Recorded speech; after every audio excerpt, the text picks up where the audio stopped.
Olá, muito bom dia! Está começando mais um programa TVI News. Quero agradecer o seu carinho, a sua audiência, você que nos assiste aqui através do canal 24.2 pela operadora TVC, a TV Cabo aqui em todo o sul da Bahia. Quero agradecer também a sua audiência, você que nos assiste através do nosso canal aqui do YouTube. Não esquece de fazer a sua inscrição, ativar o sininho, porque todos os dias entramos ao vivo com notícias da Bahia, Brasil e do mundo. Vai chegar notificação na tela do seu computador, tablet, notebook, celular, aonde você estiver, e claro, dá para assistir quando você quiser, quando puder.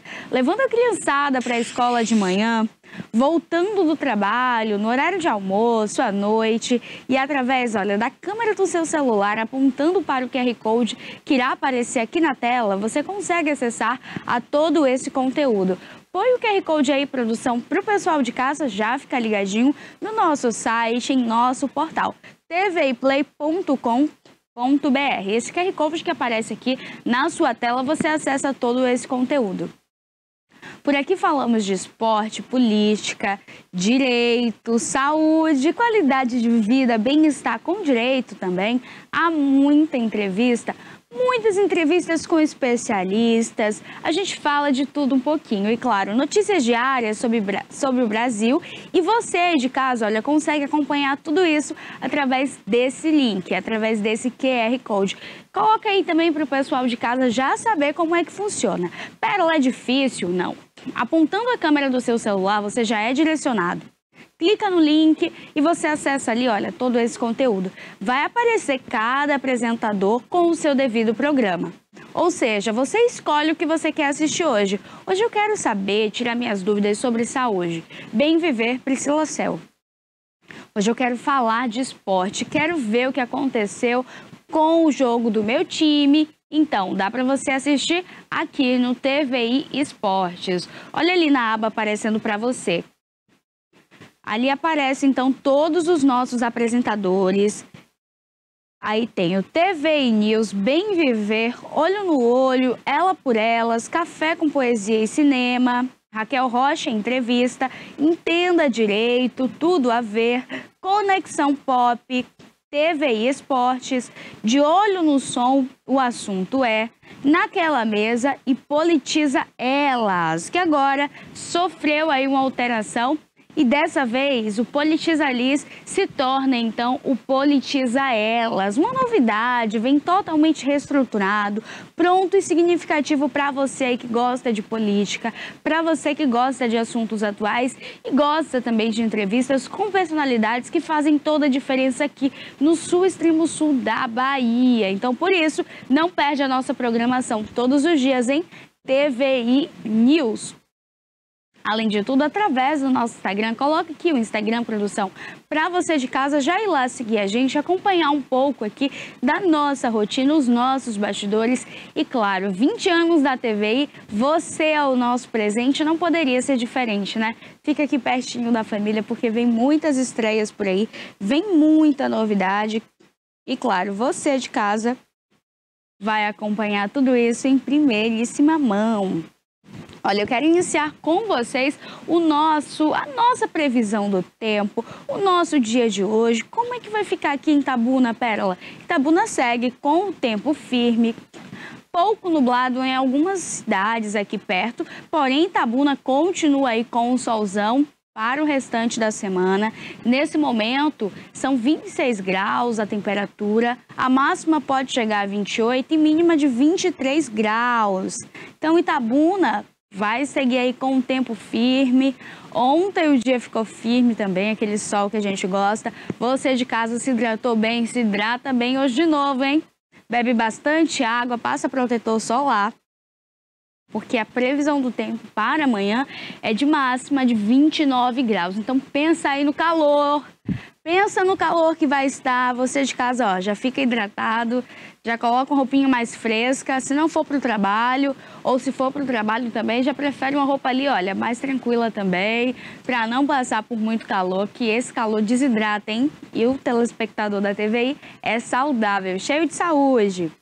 Olha, Ilhéus segue também com tempo firme, com sol. Nesse momento, também lá os termômetros marcam 26 graus, máxima de 27, mínima de 23, condições ali parcialmente nubladas entre 11 e 14 horas, então pode acontecer ali da gente se assustar, né? Olha, ai meu Deus, vem chuva por aí. Não, não é chuva, não tem expectativa de chuva para o dia de hoje, as probabilidades são bem baixinhas entre Itabuna e Ilhéus.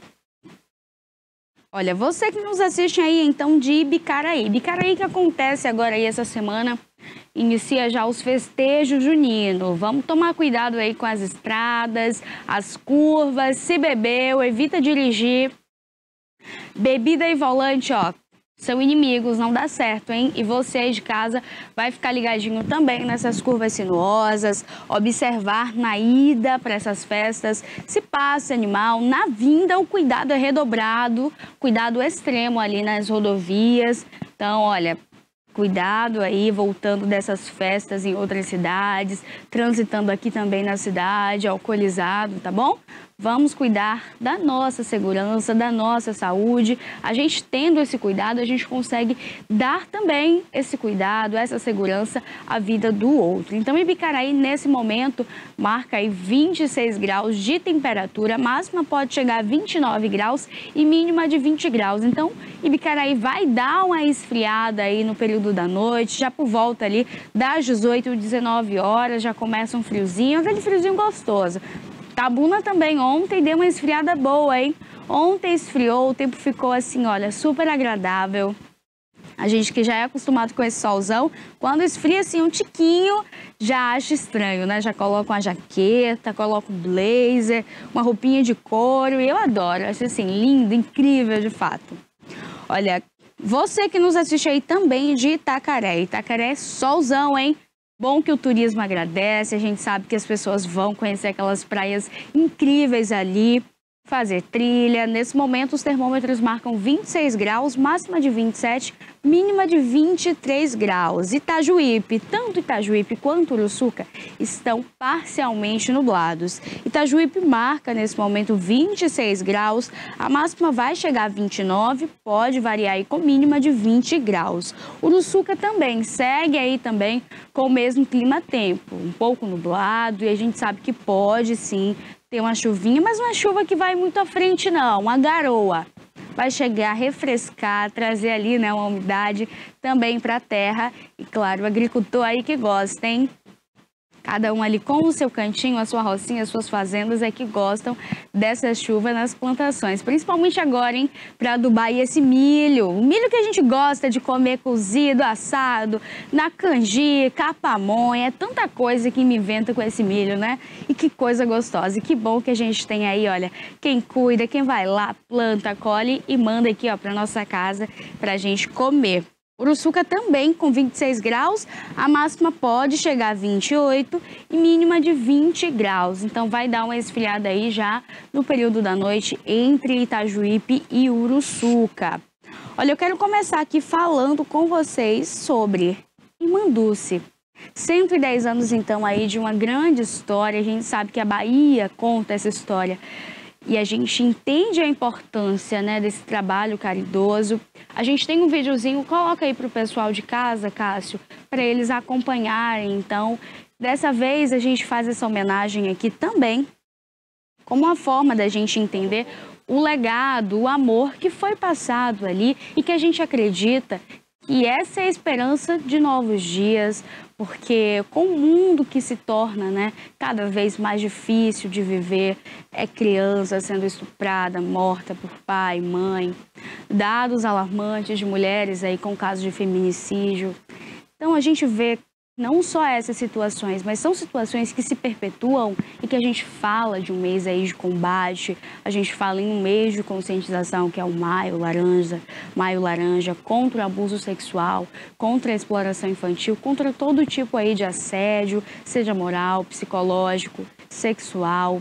Então, quando a gente fala em dias melhores, a gente tem essas histórias aí como ponte, como ferramenta que pode transformar. Então, que sirva como lição e aprendizado aí para a humanidade aprender, né, como cuidar do outro, que o outro é tão importante quanto você. Põe aí pra gente, Cássio.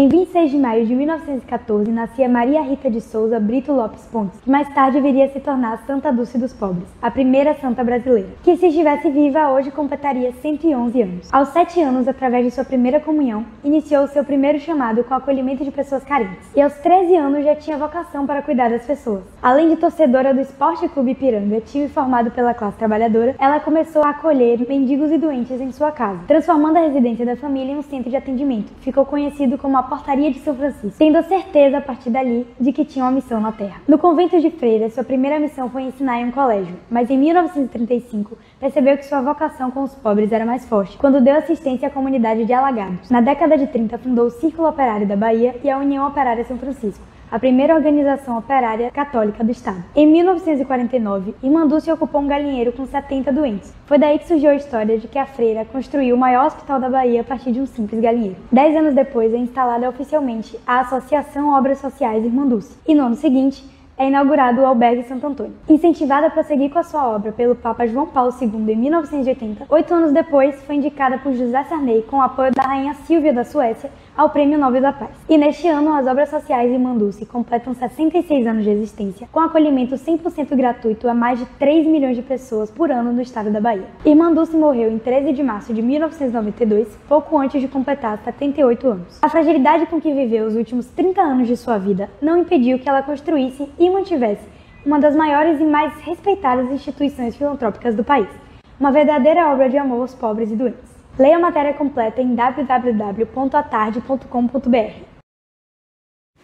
Olha, um legado, então, aí de assistência aos necessitados, de caridade, e que a história, então, aí da Irmã Dulce, ela continue aí sendo consagrada, né, com esse legado bonito, e que a gente leve, então, como uma forma de aprendizado, porque cuidar de quem mais necessita, eu acredito que é esperar que o mundo melhore, né? Não adianta a gente olhar para esses dados alarmantes de criminalidade, de violência. A Bahia está aí, sim, como um dos estados mais perigosos.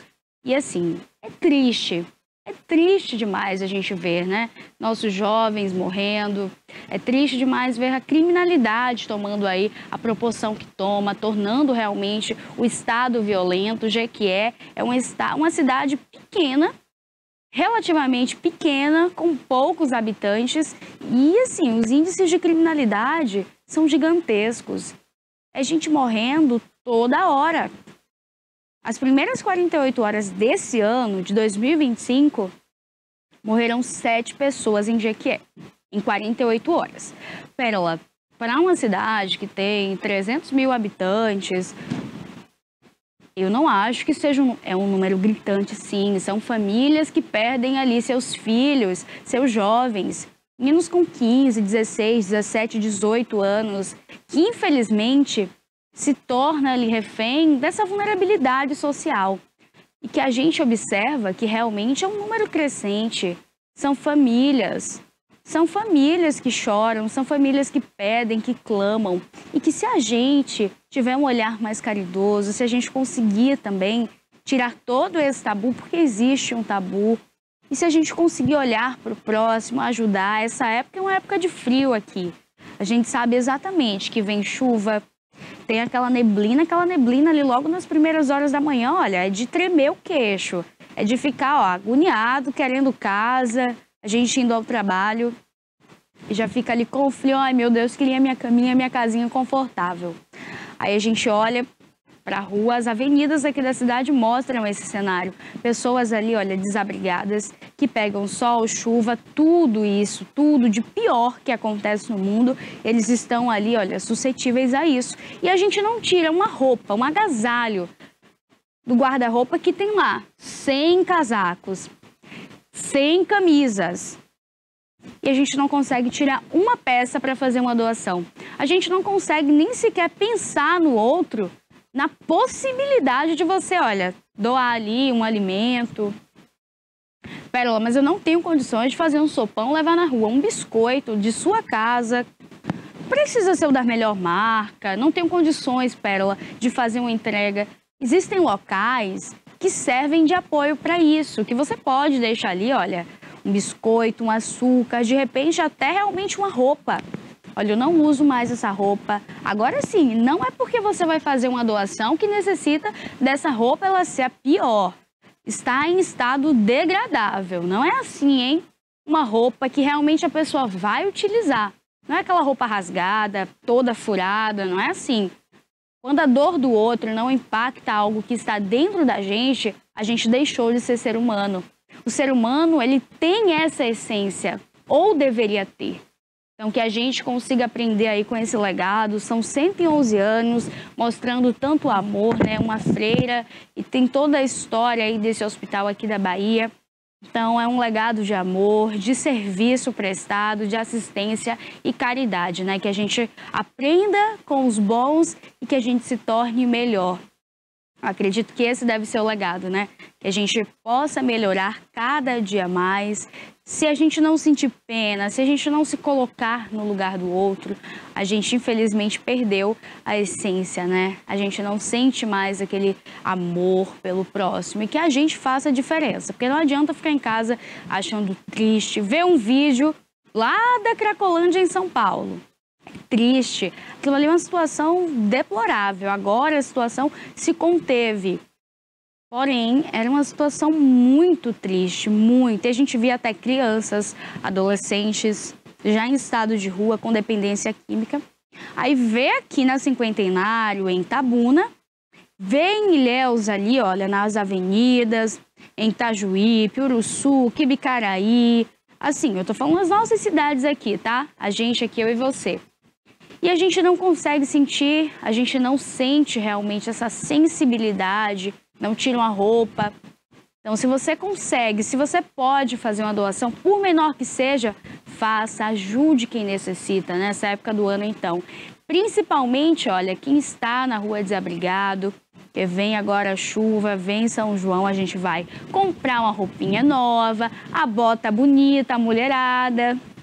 Os homens, olha, já pensam na calça, a camisa, o que vai usar. Já quer comer aquele milho cozido, já quer comer o amendoim. E quem mora na rua, infelizmente, não tem acesso a nada disso, né? Nenhum teto, nenhuma dignidade não tem. Fica ali exposto a qualquer coisa. E isso quando não tem gente tão maldosa que vai lá e faz, né? O que fazem. O que a gente vê aí é gente que chega, o morador de rua está lá no chão, dormindo, toca fogo.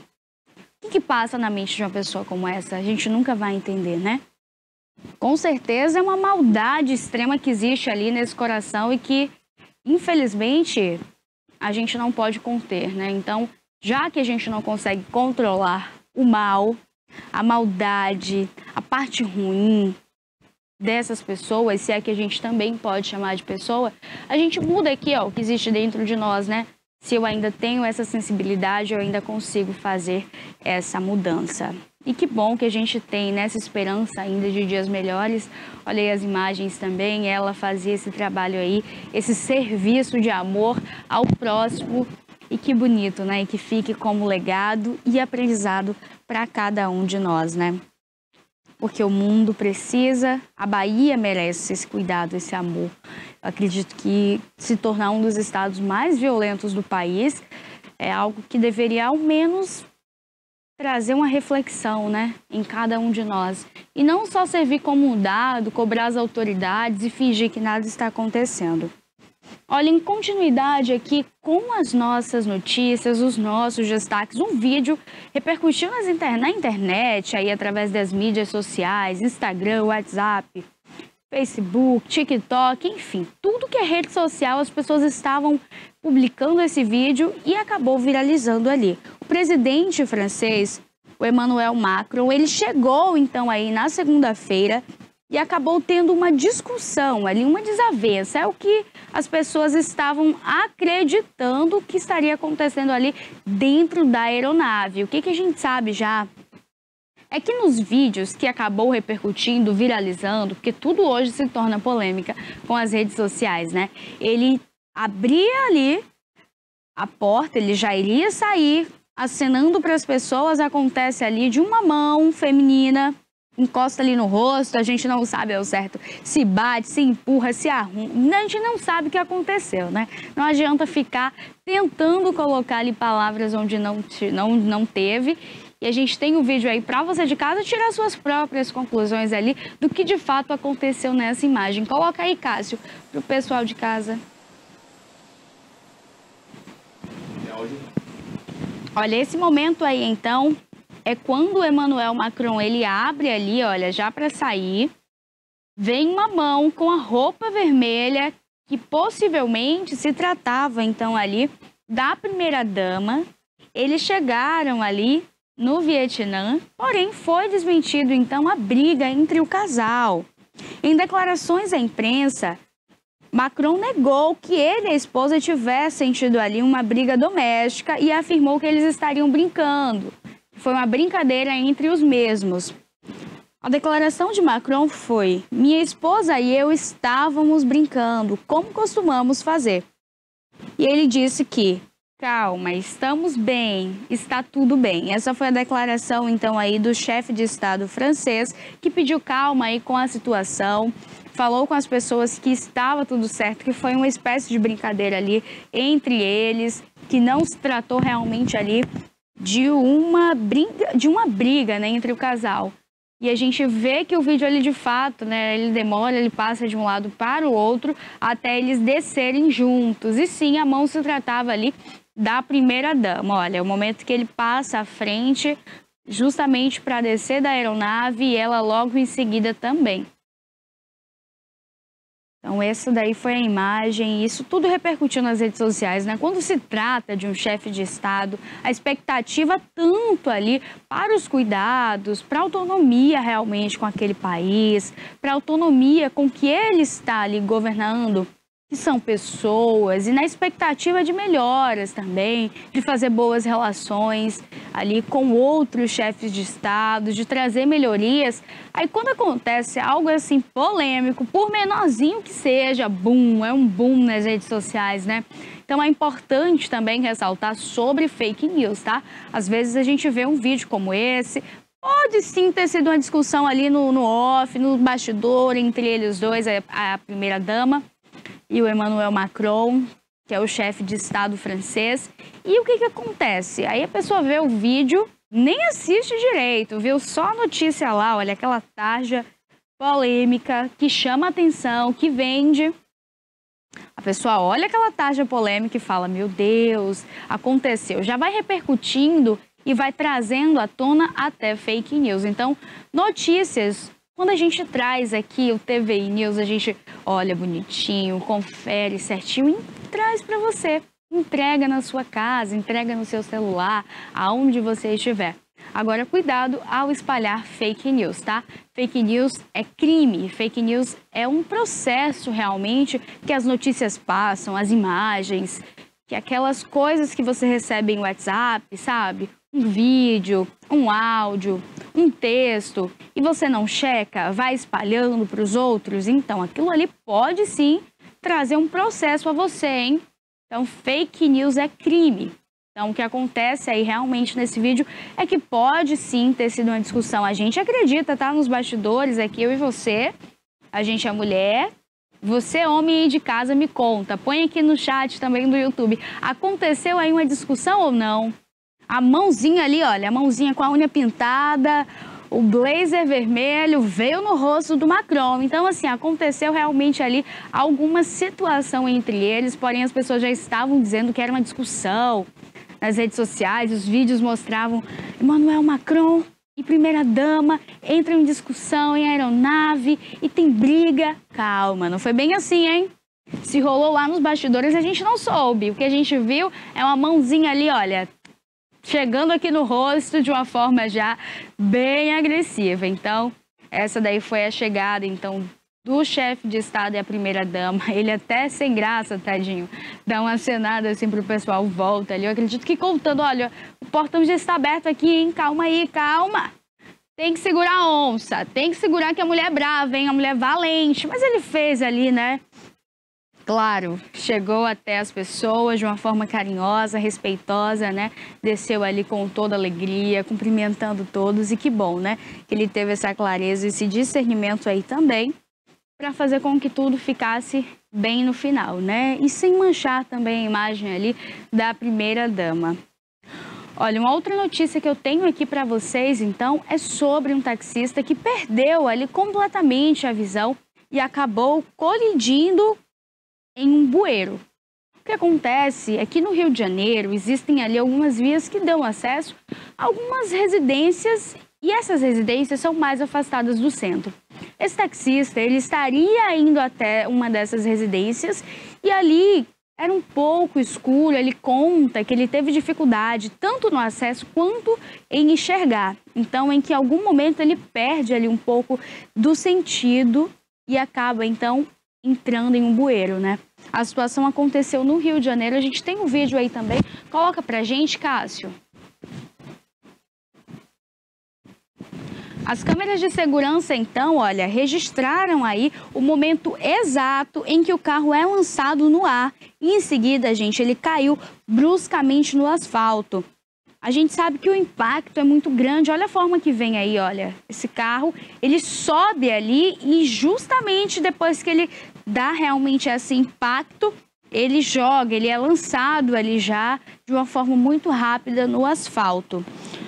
O celular do motorista, que estava fixado ali no painel, foi projetado contra o rosto do mesmo e acabou causando uma lesão ali e também resultou na perda da visão do olho esquerdo. Então, assim, é uma situação muito delicada, muito complicada, porque hoje, quando a gente vai se tratar de fazer uma corrida, quando você pede um motorista de aplicativo e ele chega, normalmente, sendo moto ou carro, ele vai estar com o celular, olha, posicionado ali de uma forma que você consegue, então, olha, ver a localidade que está indo, aonde você vai chegar. E ele também consegue ter acesso aí ao GPS, a tudo ali do celular dele, porque está muito perto. Então, esse é um perigo também que você de casa, seja motorista de aplicativo, ou você que usa também ali, olha, para ver o GPS, chegar até uma localidade. Cuidado, tá? Com esses telefones fixados aí no painel do carro. Por quê? Porque em casos como esse, um caso extremo, que passou ali um bueiro, acabou sendo lançado, ou porque teve um impacto muito forte sobre o carro e ali então o veículo acabou tendo, né, um impacto sobre o seu corpo. Olha a situação desse taxista. O celular estava posicionado, volta aqui a câmera, Cássio, para o pessoal de casa conseguir entender.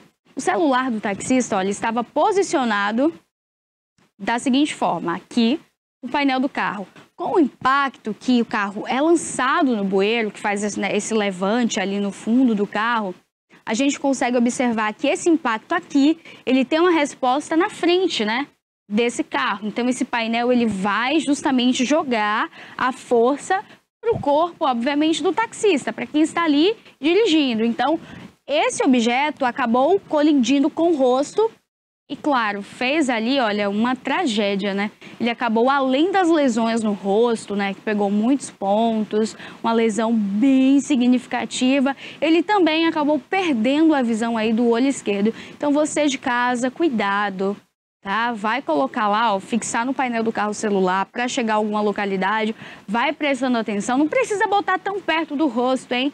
Porque pode acontecer. A gente sabe que, principalmente agora, gente, com chuva, vai abrindo ali algumas crateras, não é nem buraco, é cratera mesmo. E às vezes a chuva ela acaba cobrindo ali. Aquela água, ela cobre aquela poça, você não tem noção, não tem dimensão do quão fundo está.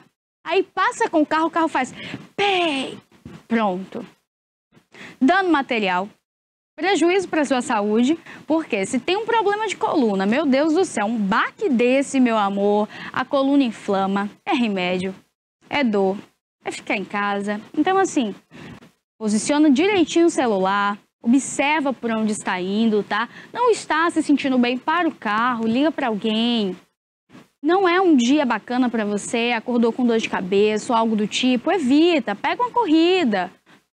Um motorista de aplicativo, um carro, uma moto, evita, porque situações como essa aí, olha, trazem tanto um desgaste ali financeiro quanto significativo para a saúde dele, né? Um desgaste emocional. Ele que imagina, estava indo fazer uma corrida ali, chegando já na residência, quando ele perde o sentido ali, a gente consegue ver também, olha, que estava chovendo. Então, eu acredito que essa água, a chuva também acabou dificultando ali, né? O carro pode, então, ter, deslizado ali e ele, então, colide aí com esse bueiro. É o momento em que o carro tem um impacto realmente muito significativo. E você de casa, olha, vai se cuidar.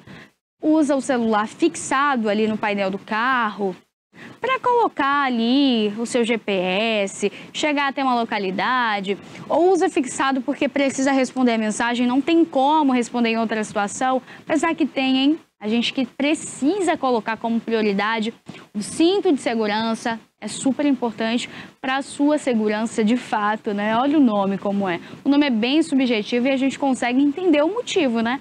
O cinto, ele traz realmente uma redução desse impacto. Então, evitar deixar o celular muito perto. Pegou corrida de aplicativo, não precisa você estar lá em cima do rapaz olhando, hein? Evita, fica cá no seu cantinho quietinho, porque uma situação como essa aí ninguém era de esperar, né? Que fosse causar, além dessa lesão, a perda da visão aí de um dos olhos desse taxista. Olha, hoje também aqui é dia de Bem Viver Priscila Cell. Aquelas dicas de saúde, qualidade de vida e bem-estar que faltava, então, aí na sua terça-feira. Então, você encontra aqui no TVI. A TVI News traz aí para você esse presentão. Então, pode rodar a vinheta, porque hoje é dia de Bem Viver Priscila Cell.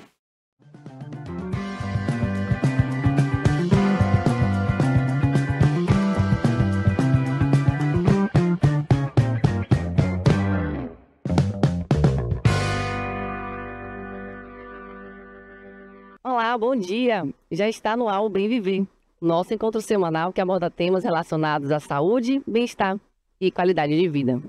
O tema de hoje nós vamos falar sobre fisioterapia cardiopulmonar, que tem sido bastante empregada em pacientes que apresentam diagnóstico de doenças cardiovasculares e pulmonar. Essa terapia também podemos chamar de reabilitação. Ela tem a finalidade de reduzir sintomas que essas doenças podem acarretar. As mais comuns, as queixas mais comuns são a fadiga e a falta de ar. Também é interessante dizer que essa técnica, ela pode também prevenir complicações. E aqui no estúdio temos uma especialista que vai falar sobre tudo da fisioterapia cardiopulmonar. Ela que é especialista na área e vai falar das indicações e também dos benefícios. Seja bem-vinda, doutora Priscila Aguiar. Bom dia. Bom dia, obrigada. Tudo jóia? Tudo bem. Priscila, minha xará aqui, ela vai falar um pouco sobre essa fisioterapia que ela tem, é bem específica, mas muitas pessoas lá em casa podem se identificar com alguma doença, alguma patologia que tenha, que pode ser tratada, reabilitada com a fisioterapia cardiopulmonar. E eu vou querer saber aqui de você, minha xará, o que foi que te levou a se especializar na fisioterapia cardiopulmonar? Então, eu sempre tive afinidade com a área de fisioterapia cardiopulmonar desde a minha graduação, né, na UESB, em 2008. Né, a minha formação na área hospitalar ou na área ambulatorial. Só que depois de formada, eu me direcionei para terapia intensiva, me especializei, mas consegui, né, atender pacientes da área de cardiorrespiratória, fazer especialização. Depois eu comecei a trabalhar na Unime, né, na docência e na Faculdade Madre Thaís. E em 2021 eu tive a ideia com 2 colegas de montar um serviço de reabilitação cardiopulmonar específico, porque na área hospitalar, né, eu sou coordenadora da UTI cardio, a gente falava para o paciente, olha, quando você sair daqui, você precisa dar continuidade com a fisioterapia, para não ficar com sequelas, com limitações, né, mas encaminhar para onde? Então a gente não tinha o serviço? Eu não conhecia o serviço, né? Não tinha na cidade, então a gente montou esse serviço específico, né? Onde agora os pacientes eles podem fazer realmente uma reabilitação e tratar as disfunções que ficam inerentes ali ao internamento ou à doença de base. Porque é um pouco complicado você saber que ele tem a necessidade de dar continuidade extra-hospitalar e não ter um espaço, né, apropriado para fazer essa reabilitação. Que bom que vocês criaram, então, esse...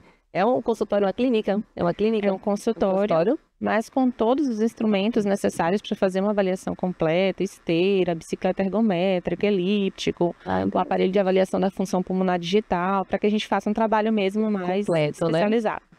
Interessante. Ô, Priscila, explica um pouco mais o que é a fisioterapia cardiopulmonar para as pessoas entenderem o que é. Pronto. é uma área da reabilitação. Na verdade, reabilitação é um termo amplo, né? E inclui os exercícios físicos. Sim. Que vai tratar disfunções cardiorrespiratórias de pessoas que já têm doenças instaladas, doenças de base, teve um infarto, tem asma, tem doença pulmonar, ou que não tem uma doença, mas que tem disfunções respiratórias. Muitas vezes tem fraqueza diafragmática, então tem cansaço ao fazer exercícios, tem falta de ar. Então a gente vai tratar essas disfunções com exercícios específicos para que ele tenha mais capacidade física, qualidade de vida. Você já foi adiantando alguns sintomas que são indicações para a fisioterapia cardiopulmonar.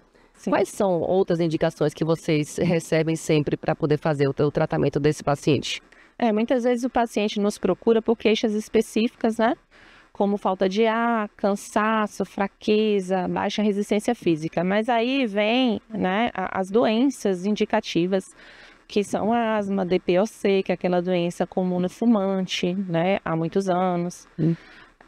Pneumonia, durante o curso mesmo do tratamento da pneumonia, ou em situações que ele já tratou, já terminou antibiótico e ficam determinadas limitações residuais, né? Fibrose, bronquiectasia, dentre as indicações cardiovasculares, pós-infarto, doença arterial coronariana, insuficiência cardíaca congestiva, valvopatias, doenças congênitas, transplante. Nossa, então é bem amplo, né? É bem amplo.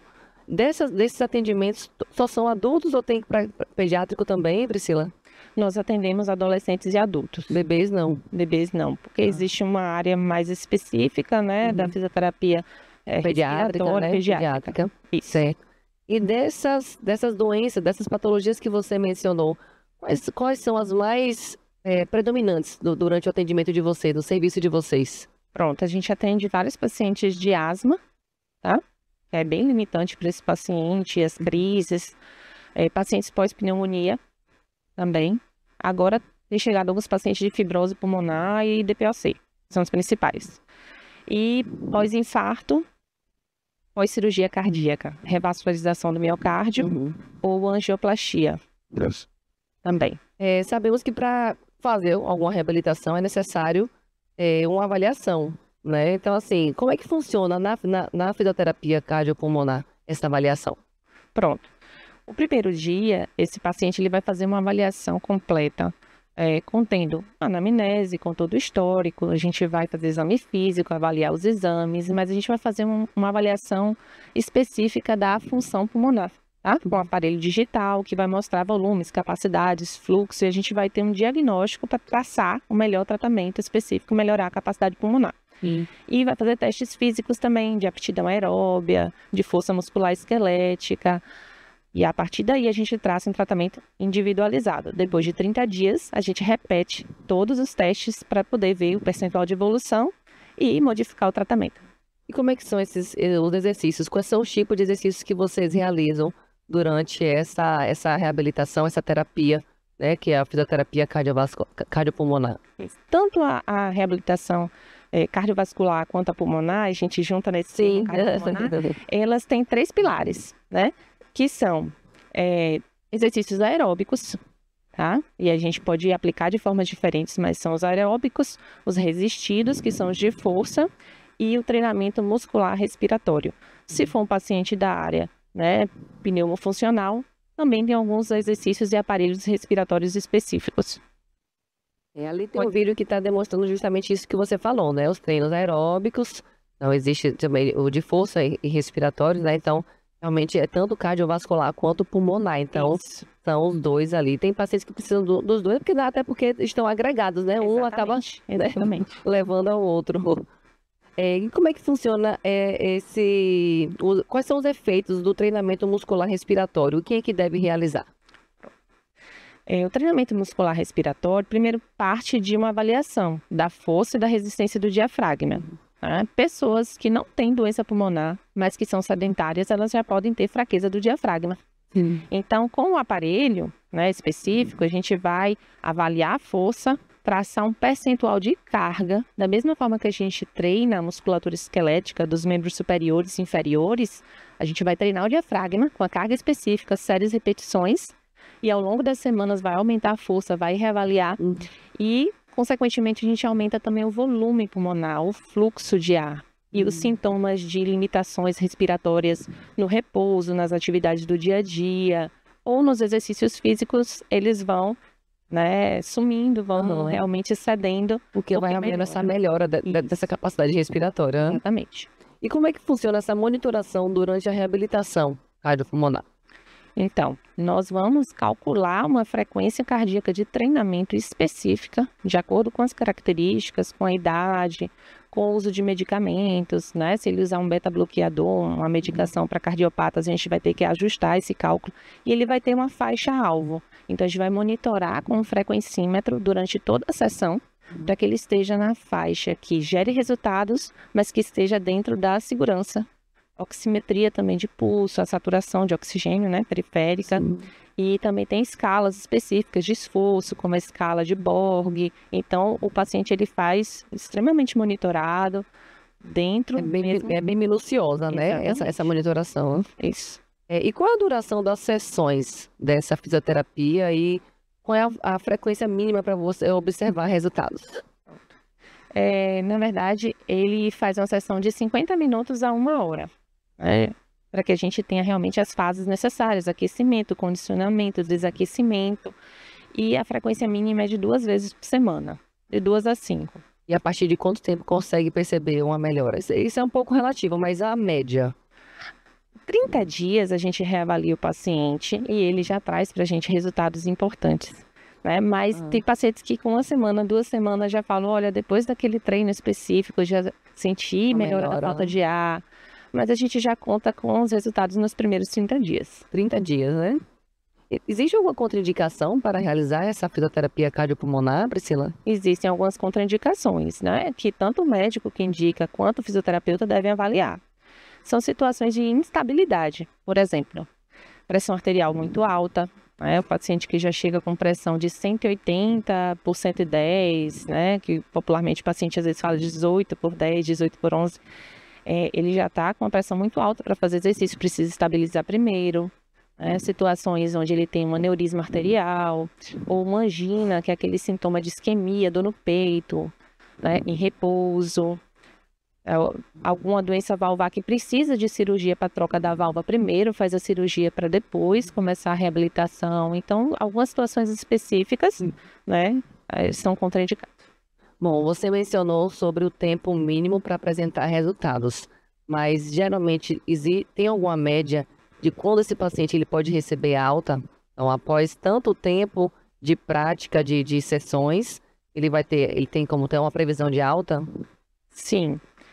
A maioria dos pacientes a gente consegue dar alta com 3 meses de tratamento total. 30 dias a gente avalia inicialmente, tá? Mas 90 dias para a gente ter o resultado mais completo. 30 dias, que é o que eu ia explicar, são pacientes que têm uma disfunção aguda, como ele teve uma pneumonia, né, e precisa tratar aquelas disfunções residuais. Então, aí seria um período mais curto, mas em geral são 3 meses. 3 meses. Algumas situações mais complexas, crônicas, ele pode fazer 6 meses de tratamento. Gira em torno disso. Por isso que sempre tem as avaliações e as reavaliações, né? Para ver se já está no momento de dar alta ou então ele seguir em casa. Vocês passam algum exercício para realizar em casa? Sempre. Sempre. Tem um deverzinho de casa, então, né? Para praticar. Tem que ter, né? Porque quanto mais ele realmente praticar os exercícios, né? E se concentrar realmente em determinados aspectos que nós falamos da respiração mais fisiológica, diafragmática, né? Alguns treinos, por exemplo, da musculatura da panturrilha, que vão otimizar a circulação sanguínea, né? Vai melhora do retorno venoso, né? Muitas vezes um aeróbico leve, que ele pode fazer com segurança, uma caminhada. Você mencionou pacientes que realizam cirurgia cardíaca e que precisam de realizar a fisioterapia cardiopulmonar. Quando que esse paciente ele deve iniciar essa reabilitação, esse treinamento? Ele já começa no próprio hospital, né?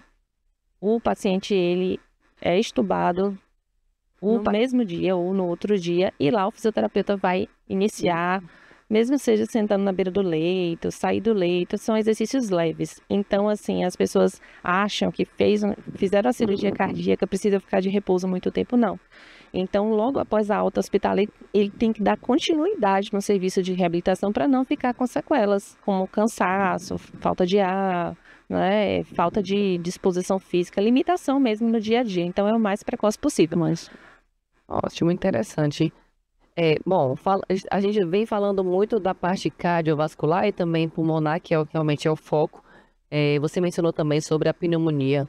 Então, quando que essa pessoa ela deve fazer um tratamento, uma reabilitação pulmonar? Quando ela fez o tratamento medicamentoso e ainda existem limitações, como dificuldade de expectorar secreções. Às vezes, durante o curso, ele tem muitas secreções e a fisioterapia desobstrutiva vai auxiliar nessa higiene pulmonar. Né? Estimula a própria expectoração do paciente. Isso. Né? As técnicas, tanto instrumentais quanto manuais, elas vão facilitar o descolamento da secreção, deslocamento e a expulsão. E a gente vai ter uma evolução muito mais rápida desse tratamento junto com o antibiótico que tenha sido prescrito, né? A depender da etiologia. Então, no próprio curso da doença, deve fazer a fisioterapia respiratória para acelerar realmente e não deixar sequelas residuais. E as pessoas que são asmáticas? Como seria o efeito da reabilitação pulmonar em quem tem asma? A asma, ela é limitante, mesmo em graus mais leves, porque as crises, elas levam geralmente a tosse persistente, falta de ar, né? Então, e tem muitas vezes fraqueza diafragmática, as limitações do fluxo respiratório. Então, é necessário realmente fazer a fisioterapia para melhorar não só a condição pulmonar, como a condição física em geral. A gente vai conseguir diminuir as crises e essas crises elas se tornam mais leves. Então, melhora realmente o manejo da doença. E a qualidade de vida também dessa pessoa, com certeza, né? Priscila, nós sabemos a importância dos exercícios físicos para melhor qualidade de vida, né, dessa pessoa. E prevenção das doenças cardiovasculares. Quais seriam os exercícios mais efetivos para a prevenção de doenças cardiovasculares?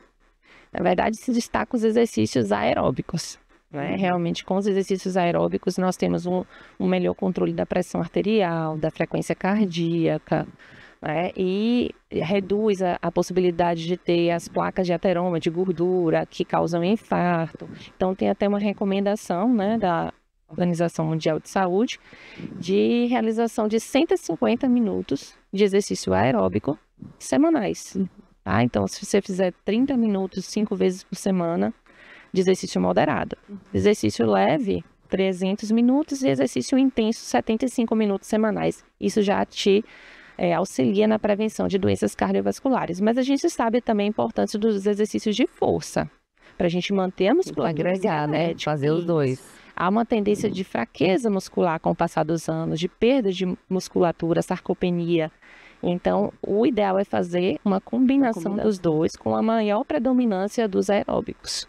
Certo. E aí, nesse caso, os exercícios aeróbicos, eu posso dizer que a caminhada configura um exercício aeróbico?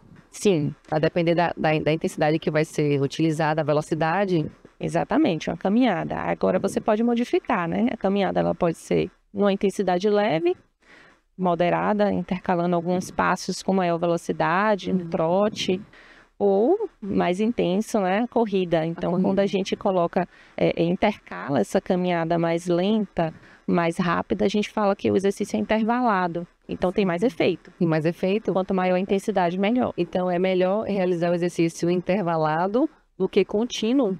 Sim, os efeitos. Manter a mesma velocidade, então, não é benéfico, não traz tantos benefícios quanto esse intervalado? Traz benefícios, mas aí a quantidade de tempo necessária vai ser maior. Sim. E os exercícios mais intensos, você precisa de menos tempo de realização para ter efeitos amplos.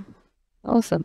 E são as pessoas que têm doenças cardíacas e pulmonares que podem realizar esse tipo de fisioterapia, Priscila? Não, pessoas que têm limitações respiratórias ou sedentárias já têm determinadas alterações que a gente consegue identificar na avaliação e que com a reabilitação pulmonar a gente vai melhorar a capacidade física e pulmonar. Né? E no dia a dia há uma percepção disso e principalmente na prática de exercícios físicos. Muitas vezes são pessoas jovens que nos procuram porque fala, ó, eu consigo fazer bem até o treino, a musculação na academia, mas quando eu vou fazer o aeróbico, eu tenho falta de ar, eu não consigo, porque eu tenho limitações, eu tenho baixa resistência, baixa capacidade física. A gente vai fazer esse treino específico. Mas um preparo, né? Preparo para melhorar a resistência e a capacidade pulmonar, mesmo que ele não tenha nenhuma doença cardiopulmonar. E a pessoa que ela é uma atleta amadora, ou atleta profissional também, tem indicação para realizar fisioterapia cardiopulmonar? Sim, atendemos inclusive alguns pacientes, alguns clientes, né, que vão para melhorar o desempenho no esporte, principalmente pela limitação pulmonar, pela resistência e fraqueza do diafragma, ou ele tem sim até uma força considerável, mas ele quer ter um desempenho muito melhor no esporte, né? Ele quer aumentar a potência e existe a limitação respiratória, então a gente vai fazer o trabalho para otimizar a função pulmonar e física, aeróbica, né? E também do diafragma, para que ele consiga um desempenho melhor no esporte, amador ou profissional. Então, nesse caso, a terapia, o tratamento consiste tanto em exercícios, mas também na parte manual também. Vocês conseguem fazer liberação de diafragma, ajuda a esse cliente, no caso que é o atleta, a ter maneiras de liberar o diafragma, porque o diafragma, quando ele está muito preso, muito aderido, a pessoa não consegue respirar direito. Então, é até interessante abordar sobre isso, porque algumas pessoas falam assim, eu não consigo respirar direito, eu não consigo correr direito. E, na verdade, ela tem um diafragma tão aderido, tão hipertônico, que é quando ele está bem rígido, então não existe expansão, né, torácica. Exatamente. Então, isso eu posso falar porque eu trabalho com LPF, então a gente conversa muito sobre isso, né? Uma coisa está associada à outra. Então, quando eu falo do diafragma, eu também me envolvo nisso. Então, existe também essas técnicas para poder liberar o diafragma e melhorar o condicionamento respiratório? Existe. A técnica que você já falou, né, de liberação do diafragma, que aí deve ser avaliado antes desse trabalho de força e resistência, que realmente a gente não vai conseguir a amplitude que gostaria no treino específico muscular, e outras técnicas manuais também, expansivas, técnicas desobstrutivas. Então, tem uma gama de técnicas que podem otimizar, né, essa função pulmonar. Essa função. E nesse caso, é necessário ter um encaminhamento médico para realizar a fisioterapia cardiopulmonar, ou a pessoa por conta própria? Uma pessoa asmática, por exemplo, ela não está indo ao médico, mas ela sente um desconforto em casa, já tem um tratamento pré-estabelecido, mas acabou de ver a entrevista aqui e falou assim, gostei, quero marcar uma consulta. Ela pode fazer esse treinamento, esse tratamento com vocês? Pronto. Não é necessário ter encaminhamento médico para a maioria das condições. Como você mesmo exemplificou, alguma alteração pulmonar, então pode haver a procura direta, né? E o fisioterapeuta vai fazer a avaliação e pode sim entrar em contato com o médico, né? E a gente pode fazer esse contato interprofissional. Mas algumas condições, principalmente cardiovasculares, mais delicadas, é interessante ter esse encaminhamento médico, tá? Com relatório completo, indicando todas as disfunções inerentes a esse quadro. Às vezes ele tem também, conjuntamente, uma arritmia crônica. Então, é muito importante esse contato profissional, né? Em determinadas situações. Essa referência, né? Isso. Joel. Priscila, você deixa aqui o seu perfil, aqui naquela câmera, no seu Instagram, para que as pessoas possam conhecer mais do seu trabalho, ver a sua rotina, como é o atendimento, né, dos seus clientes no seu consultório.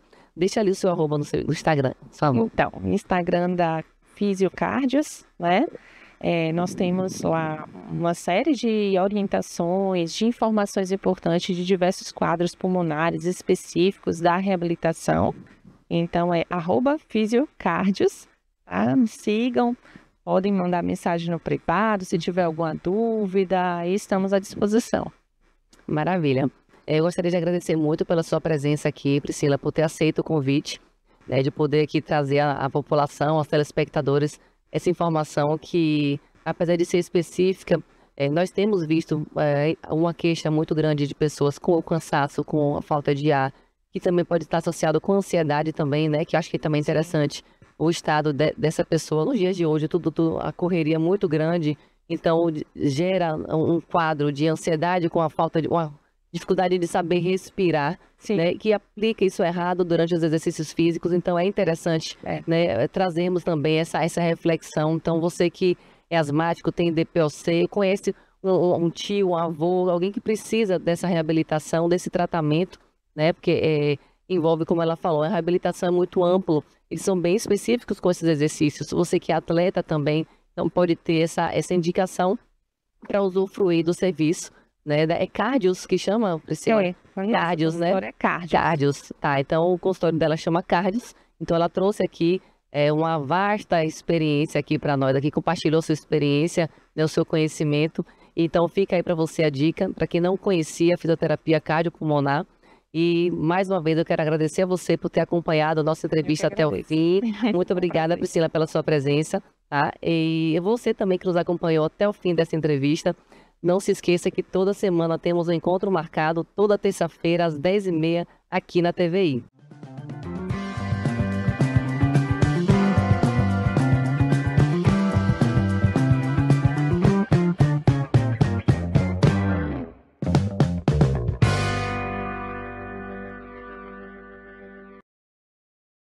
Olha, estou de volta aqui com vocês após, então, aí esse momento especial com dicas valiosas e, claro, se você tiver alguma pergunta, pode deixar aqui também no chat do YouTube, tá? Além de tudo, sugestão de tema, algo que você quer ver também aqui na sua telinha, manda pra gente, a gente aceita com muito carinho. São 20 anos contando, ouvindo e fazendo parte da sua história. Olha, e temos também uma estreia especial, o quadro Os 10% com Dalila Teixeira. Você que é profissional, você que quer, precisa e também está necessitando aí, olha, aprender algumas dicas, você que precisa também desse impulsionamento, olha, na sua vida profissional, na sua carreira, esse é o momento de aproveitar aqui o nosso quadro especial, Os 10% com Dalila Reis. Por isso, pode rodar a vinheta, Cássio, porque hoje é dia de Os 10%, aquele impulsionamento profissional que faltava para dar, olha, aquele boom na sua vida.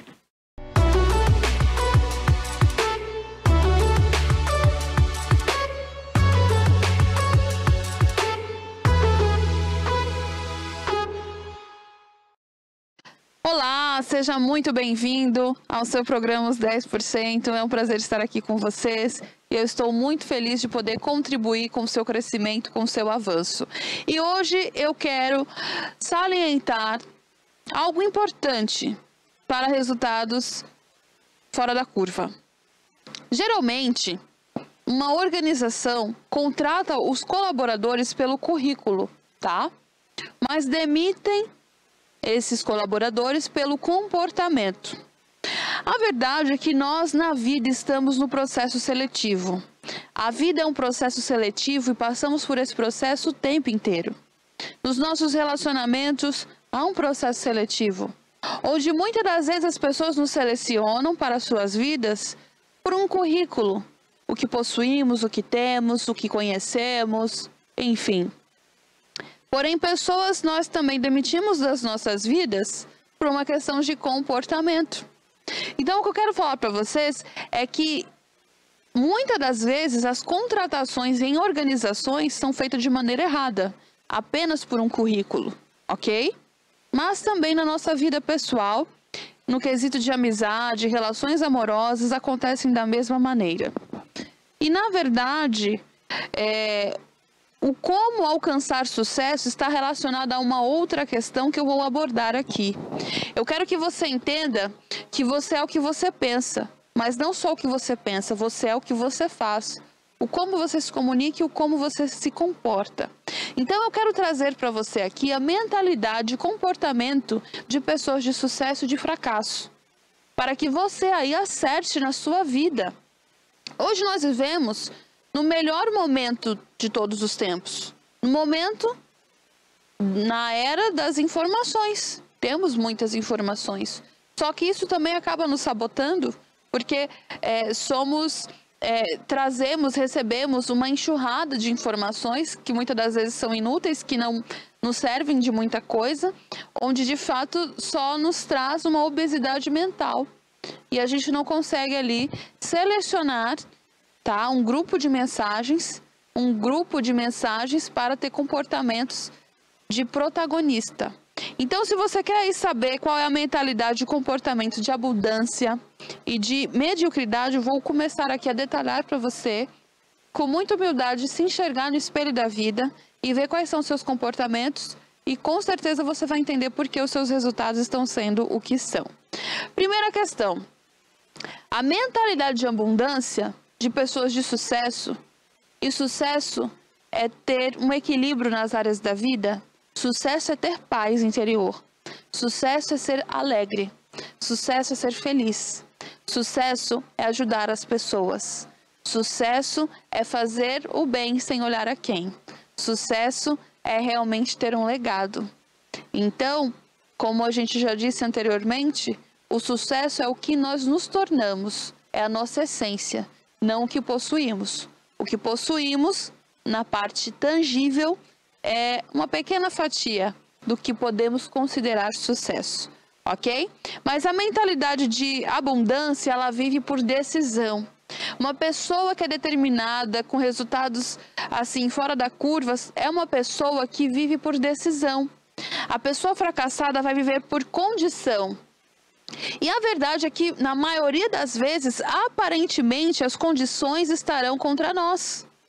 Aparentemente, a gente não vai ter condição de fazer o que desejamos. Mas a pessoa que se destaca, que realiza, ela não está nem aí para as condições dela. Ela vive por um princípio, ela decidiu.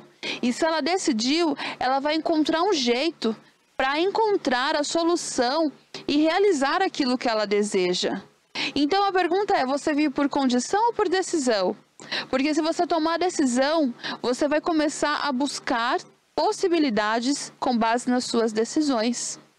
Geralmente, se uma pessoa que você ama estivesse entre a vida e a morte e precisasse de algum medicamento caro, de alguma coisa, pelas condições talvez você não teria. Mas como é a pessoa que você ama e a única chance que ela tem de vida é um remédio, você daria o seu jeito, decidiria encontrar esse remédio, não importa onde fosse. Eu só estou dando um exemplo metaforicamente falando muito longe. Quando nós temos uma mentalidade de abundância, uma pessoa de sucesso, ela veio por decisão.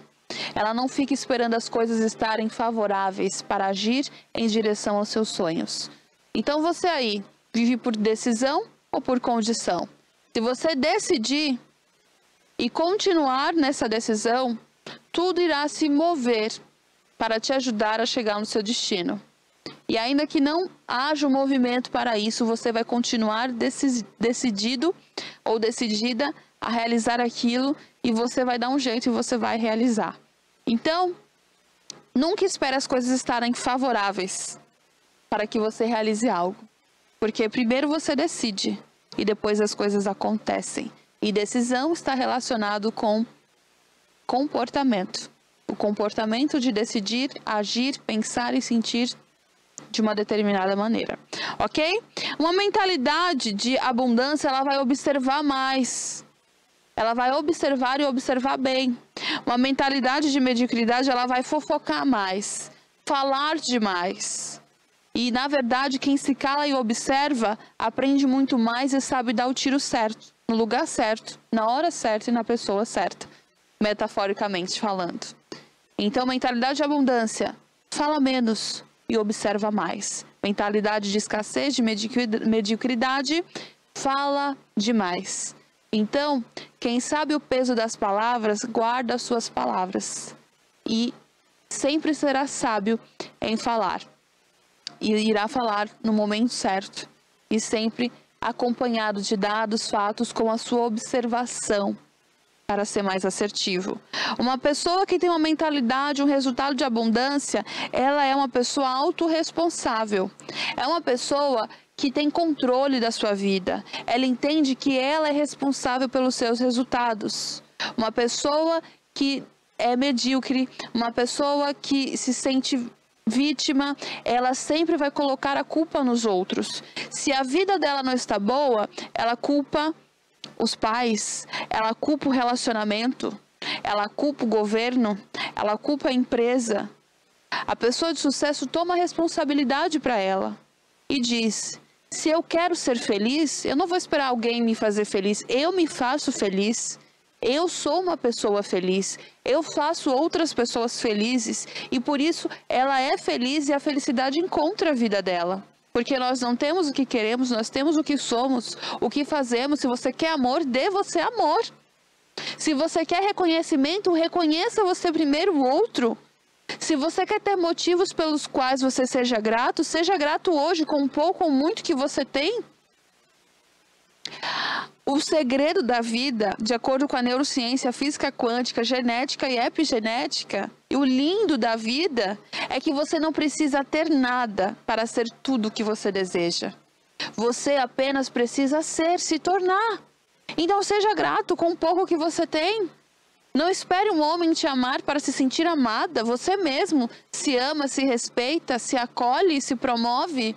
E aí os outros vão enxergar isso em você e vão dar o seu valor que você primeiro se deu. Se você quer ser valorizado no seu trabalho, você se valoriza, você se respeita, você é um profissional com maestria no que você faz. Você não precisa esperar ninguém te entregar a faixa. E isso é autorresponsabilidade. Nunca, em nenhum momento da vida, com nenhum case de sucesso, em qualquer área que você for buscar, você irá encontrar que alguém o deu a faixa. Porque hoje as pessoas são competitivas, mas nós vivemos num mundo onde a maioria das pessoas, e essas pessoas que fazem parte da maioria, elas não compõem o topo. A maioria está na base da pirâmide, ok? E a maioria das pessoas competem umas com as outras. A maioria das pessoas acha que para que elas ganhem, outras precisam perder. A maioria das pessoas vivem na mágoa, na escassez, no ódio, na falta. A maioria das pessoas não querem te ver feliz. Então, por que ela vai te entregar a faixa e reconhecer o seu profissionalismo, reconhecer o seu talento, reconhecer a tua essência? É claro que não, elas não querem que você se ache. Pessoas com mentalidade medíocre, mentalidade de perdedores. Mas, se você se ama, se você se acolhe, se você se responsabiliza pela sua vida, você se entrega a faixa primeiro. Você fala, como eu sou bom no que eu faço. Porque eu quero ver outros tendo resultados positivos. Quando você realmente resolve o problema das pessoas, pode te entregar a faixa. Você mesmo se entrega o Oscar, a faixa. Porque você não precisa que ninguém te reconheça, porque você reconhece o que você faz e como você faz, na intenção que você faz. E só depois que você se reconhece, porque você é autorresponsável pelos seus resultados, então você vai dar o seu melhor, independente do outro, você vai ser melhor cada vez mais, independente do outro, da outra parte. Aí as pessoas começam a te entregar a faixa, porque você primeiro se entregou a faixa. Porque primeiro você se reconhece, você se aprova, você se ama, você se capacita. Isso é autorresponsabilidade. Se um homem te maltrata, diz que você não presta, tô falando com as mulheres aqui, tá? Se um homem diz que você não vale nada, que você não é capaz de prover sozinha, que você tem que passar fome, que você é incapaz, que se você não ficar com ele, você passa fome. Se um homem te humilha, te maltrata e você continua com ele, você está dizendo que ele tem razão.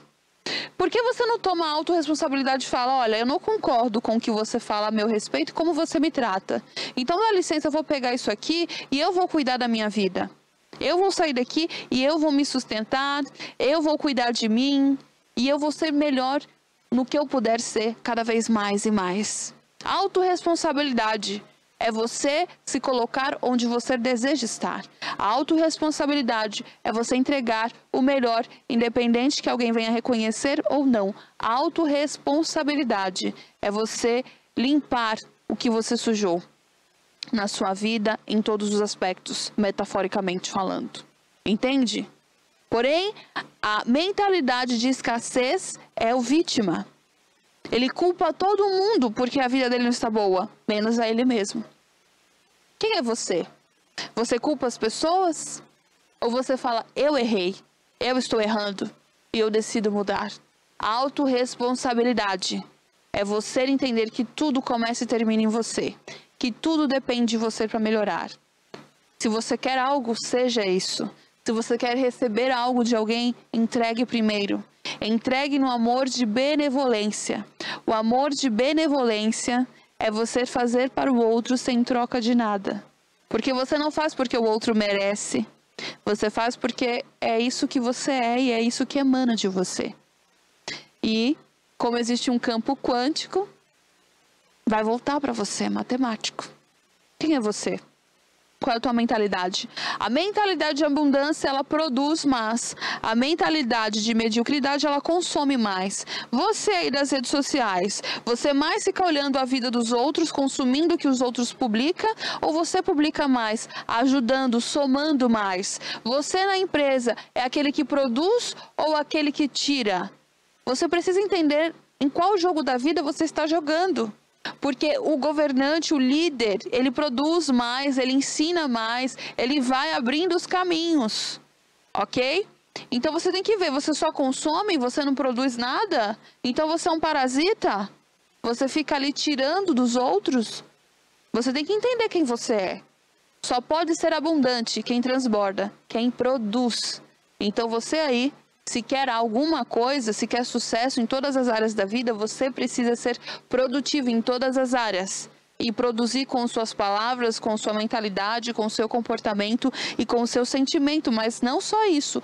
Você produz quando você faz outros se sentirem tanto quanto melhores, ou com esperança. Ok? Pessoas de abundância, elas agradecem por tudo, pelo bom e pelo mal. Pessoas de abundância entendem que não existem coisas ruins. Existem coisas normais, do cotidiano normal, e que tudo tem uma solução. Pessoas medíocres, elas reclamam de tudo. Tudo está ruim. Pessoas que arrumam um problema para cada solução. Essas pessoas são tóxicas, pessoas fracassadas. Reclama, reclama, reclama. Mas pessoas de abundância, de sucesso e de resultados extraordinários, elas sempre vão agradecer.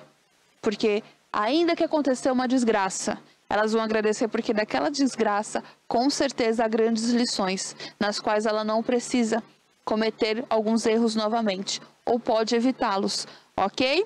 Pessoas de abundância, elas buscam sempre por prosperidade, e pessoas de escassez, elas buscam por estabilidade. Pessoas escassas, elas querem se manter dentro da gaiola, porque dentro da gaiola ela recebe alpiste todos os dias, ok? Mas as pessoas prósperas, elas preferem voar, ainda que corra o risco de não ter o alpistezinho, tá? Para alimentá-las seguramente todos os dias ou todos os meses, mas elas voam em busca da sua liberdade, das suas conquistas e da sua prosperidade. Prosperidade está vinculada à multiplicação. E estabilidade está vinculada à estagnação, ao fixo, a um pouquinho todos os meses, ok? É uma questão de mentalidade. Pessoas de abundância fazem perguntas. Pessoas de abundância fazem perguntas. Pessoas de escassez, pessoas medíocres, pessoas sem resultados positivos, elas sempre têm certeza de tudo. Elas sempre estão certas de tudo. E precisamos tomar cuidado. Quanto mais perguntas você faz, mais respostas você terá. Mas se você é uma pessoa que sempre tem resposta, o tempo inteiro você está correta, você aí, de fato, está caindo porque não existe estabilidade. Ou você está subindo ou você está caindo. E se você nunca tem perguntas, você está certo o tempo inteiro. E isso é uma manifestação de orgulho, de autossuficiência, de prepotência. Ok? Então, pessoas grandes sempre fazem perguntas. As grandes perguntas trazem grandes respostas. Lembrando aqui de uma pessoa que eu admiro muito, que é o Ricardo Bellino, ok? E eu o admiro pela essência da pessoa em quem ele é, tá? É uma pessoa extremamente humana, uma pessoa que vê valor naquilo que de fato tem valor. É uma pessoa que vê valor no intangível. O intangível é o que nos compõe no ser, tá? E não no ter. Então, eu sou apaixonada pelo Ricardo Bellino, porque ele continua aquele menino de 20 anos sonhador, acreditando no impossível, acreditando na sua essência e na sua visão. E o Ricardo, com 3 perguntas poderosas, conseguiu fechar um contrato, né, grandioso com Donald Trump. O único brasileiro que se tornou sócio do Donald Trump com 3 perguntas poderosas. Então, pessoas inteligentes fazem perguntas para elas, mas também fazem perguntas para os outros. E isso é importante. Isso é fazer outras pessoas conhecerem mais e você cada vez mais acrescentar em seu crescimento, em seu conhecimento, com humildade, com zelo e em tudo que você faz. Pessoas grandes confrontam querendo buscar mais, cavar mais. Pessoas medíocres, pessoas pequenas afrontam as pessoas, condenam as pessoas, julgam as pessoas. Confrontar é diferente de afrontar, ok? Confrontar é conversar, é arrazoar, é querer entender. Pessoas arrogantes, elas afrontam as pessoas, não confrontam, não tentam chegar em um consenso. E isso é diferente, isso é importante. Você afronta as pessoas ou você confronta na intenção de aprender mais, entender melhor o lado do outro ou até aquilo que você não sabe. Pessoas de abundância são pessoas humildes. E humildade está relacionado com comportamento e não com o tom da sua voz e não com a roupa que você usa. Humildade é você saber pedir perdão, é você saber pedir ajuda. Humildade é você entender que você sempre vai precisar de alguém e que alguém precisa de você e que você precisa servir. Humildade é revelar os seus sentimentos, é ser vulnerável, é dizer eu não consigo, eu estou com dor, eu estou com medo. E ser humilde é ser inteligente. A grandiosidade da vida, da prosperidade está na humildade. Humildade é comportamento, é sentimento, é consciência, é como você se comporta, é como você se relaciona com as pessoas. Pessoas pobres, pessoas medíocres, pessoas que não têm resultado são arrogantes, ok? Elas acham que sabem de tudo, elas não pedem ajuda, elas não são humildes. Então, quem é você na fila do pão, da vida? Quem é você nessa fila? Você está na arrogância ou na humildade? Quem é você? Quem é você? Pessoas de abundância têm ação massiva.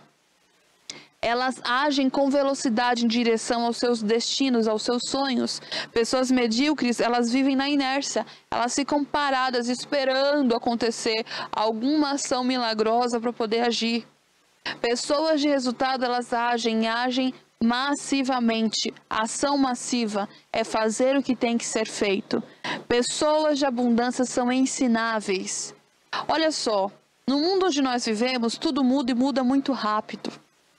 Então, o que você aprendeu 1 ano atrás, 2 anos atrás ou 5 anos atrás, talvez não sirva para agora. Porque tudo muda. O mundo é cíclico, as coisas mudam.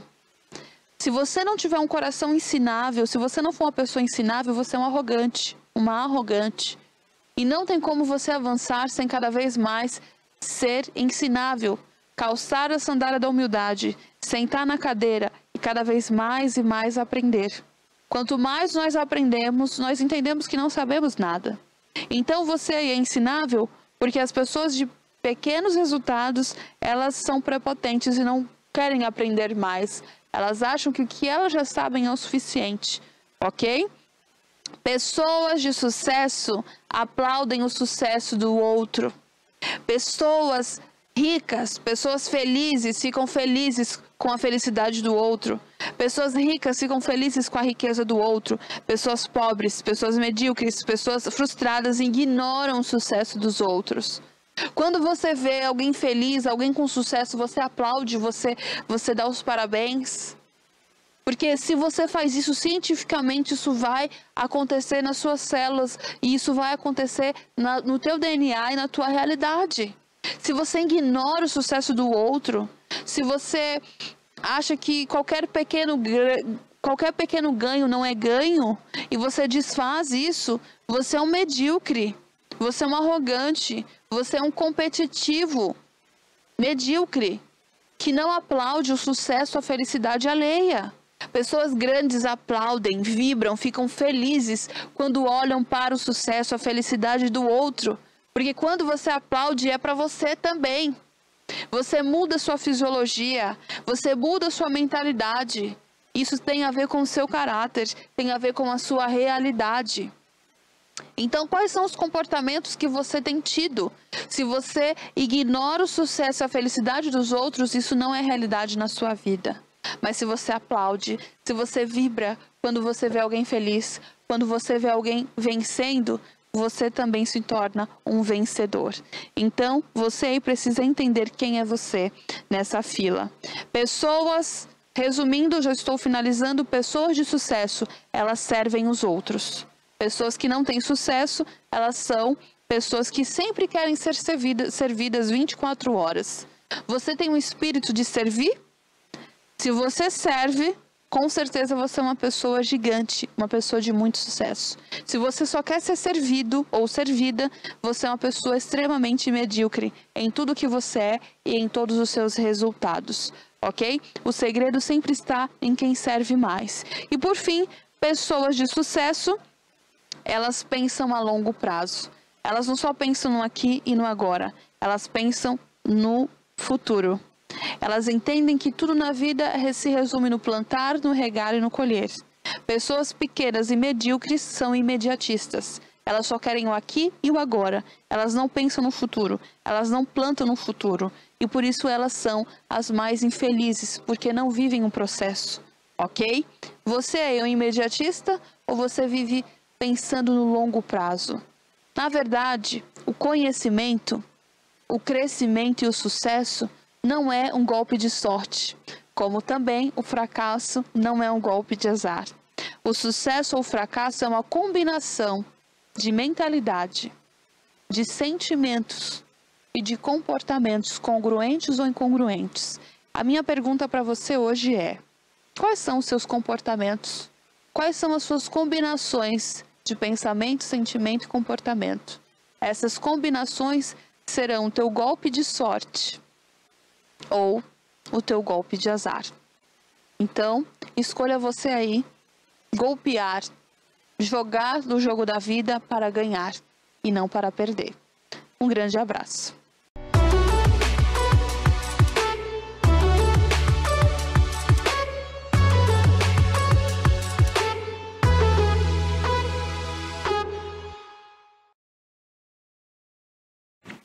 Olha, estou de volta aqui com vocês depois dessas dicas e, claro, depois de tudo que Dalila fala, né, eu acredito que traz uma mudança.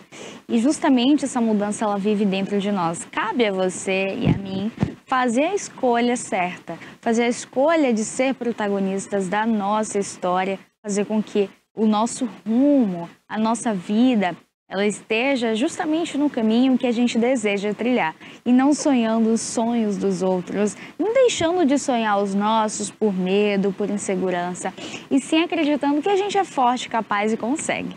Então, esse é um quadro bem especial que traz aí dicas valiosas para você ter um crescimento além de pessoal, profissional, né? Então, a Dalila traz aí, olha, essas dicas especiais. Bom, eu quero continuar aqui com vocês, então, os nossos destaques do dia. E um desses destaques é sobre o Enem 2025.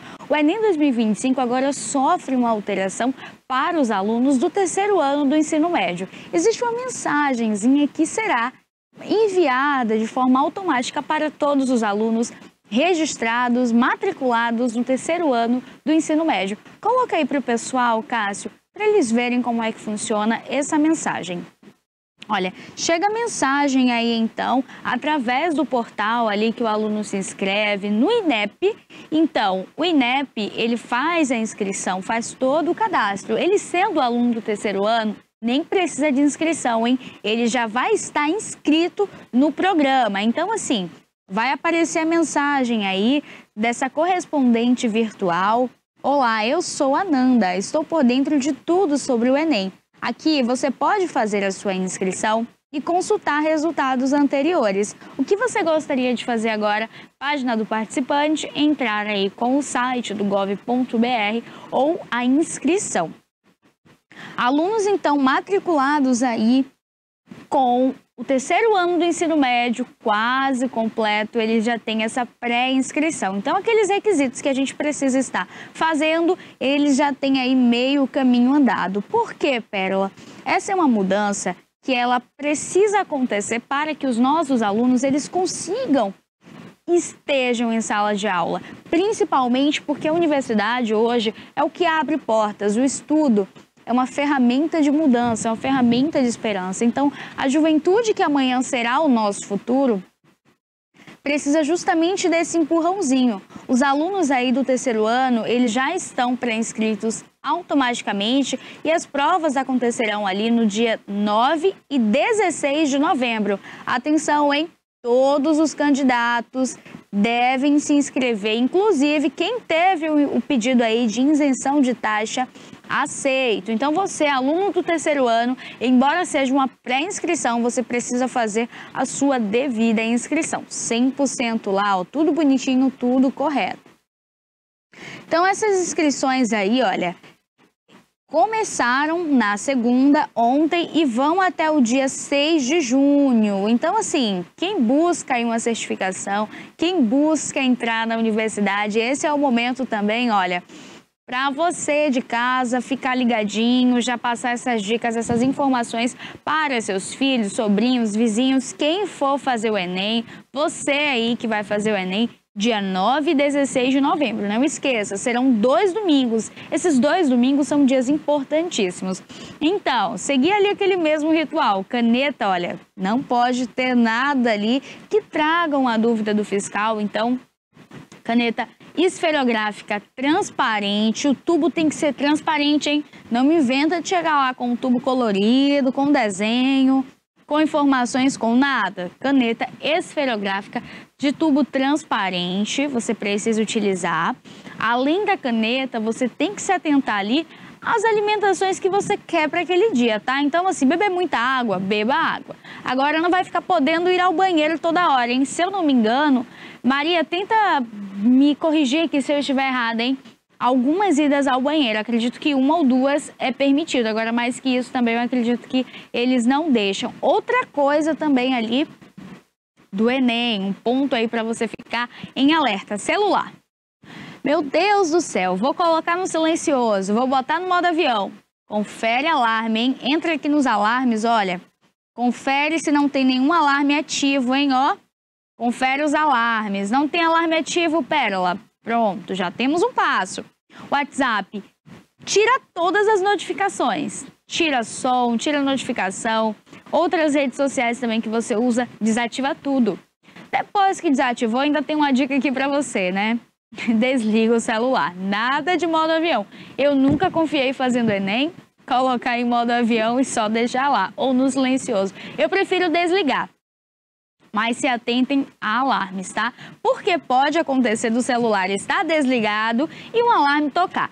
Pode acontecer, eu acho bem difícil, mas não chega a ser impossível, né? Então, é uma prova que decide ali, olha, boa parte do seu futuro, boa parte, então, que você fizer ali, olha. Então, já chegou aqui da produção, pode ir ao banheiro, pode beber seu suquinho, sua aguinha, você pode ir ao banheiro.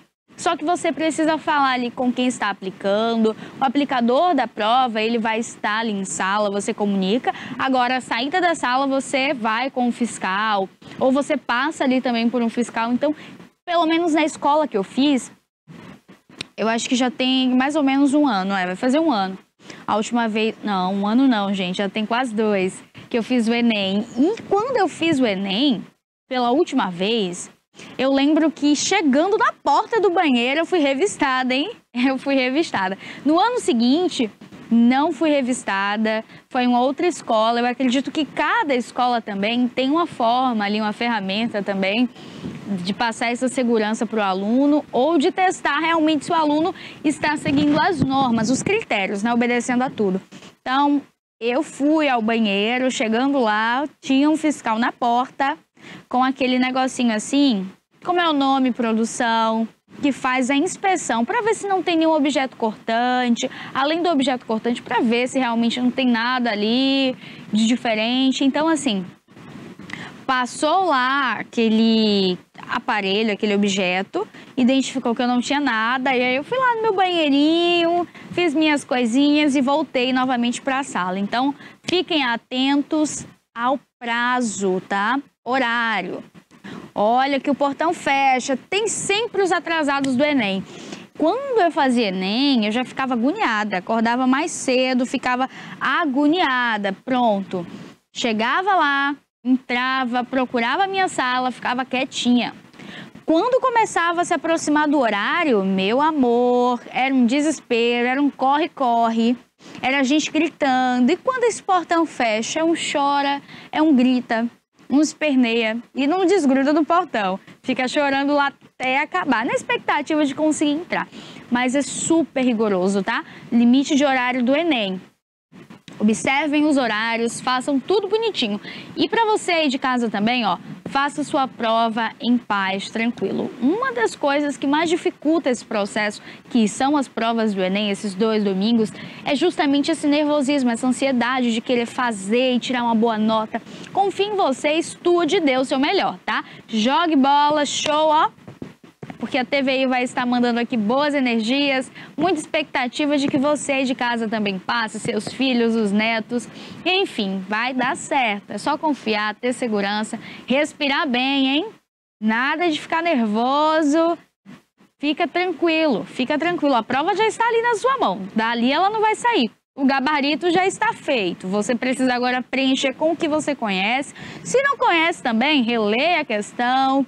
Essas daí são as dicas principais, né? Estudar bastante, se tem alguma dúvida, pula para outra questão, depois você volta naquela. Se a sua mente nesse período, ela entender que tem uma resposta, você consegue em si tirar uma boa nota.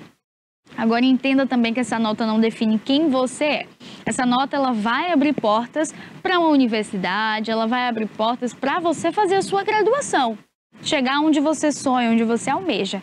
Mas não significa que você não passando, que você tirando uma nota ruim, que você é a pior pessoa do mundo, que você não tem inteligência e não tem o seu valor. Então fica essa diquinha aí para você de casa, tá?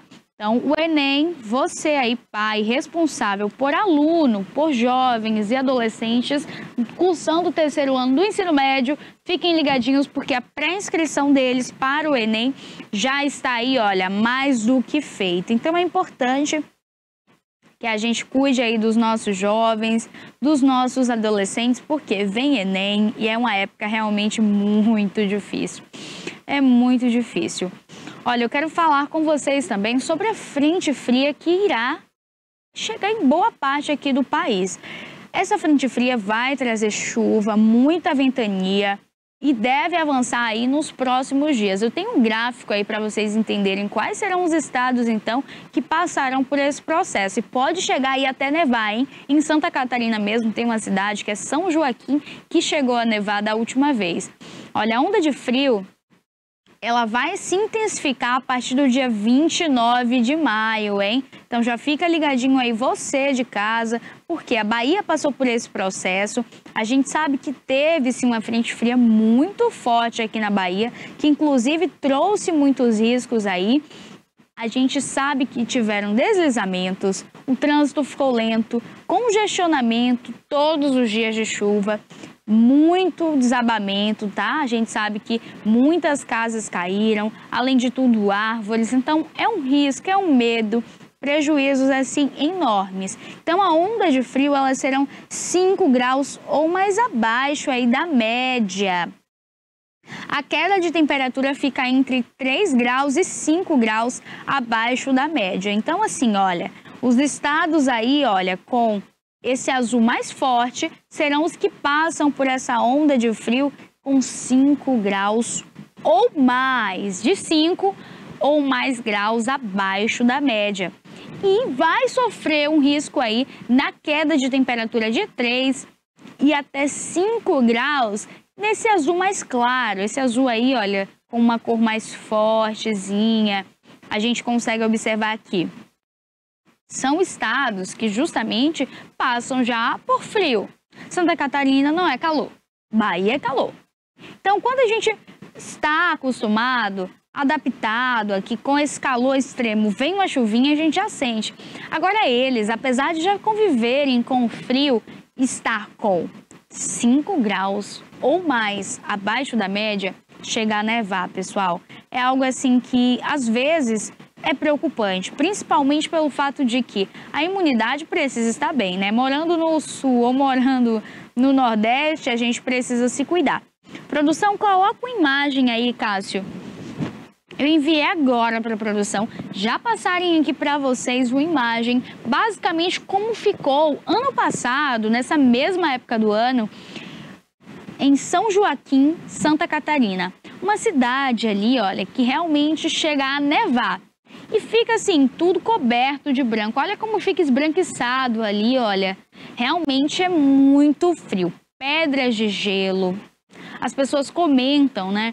Inclusive, ano passado, os vídeos repercutiam nas redes sociais por conta das chuvas. A chuva de granizo. Então, acaba que dá um susto. É algo diferente. Por ser Brasil, um país aí tropical, a gente entende que existem pontos aqui, estados, que são bem frios, sim. Agora, a gente é acostumado com um clima mais gostoso, não é um clima tão úmido, é um clima agradável, com o solzinho.